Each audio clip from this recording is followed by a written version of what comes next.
కూడా హ్యాపీగా చేయాలా, టెన్షన్ పడకుండా చేయాలా? చెప్పండి. కాబట్టి మీ మొబైల్ చూస్తే తెలుస్తుంది ఎంతమంది మనం పెంపొందించవచ్చు. కాబట్టి మరొకసారి చెప్పండి గట్టిగా, జై బోలో స్వతంత్ర భారత్ కి, ప్రపంచ యోగా దినోత్సవం. నా ముఖ్యానికి కొంత రావట్లేదు. ప్రపంచ యోగా దినోత్సవం. Very good, thank you very much.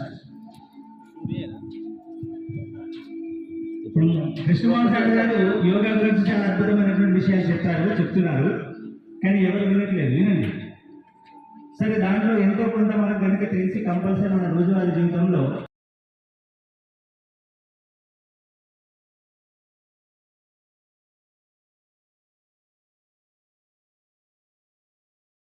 ఈ సృష్టిలో ఉన్నటువంటి త్రిగుణాలు, సృష్టి, స్థితి, లయ, వీటిని ఏకత్వంలోకి తీసుకొచ్చి మన జీవితాన్ని ధన్యం చేసేటువంటి అద్భుతమైనటువంటి జ్ఞానం యోగ సాధన.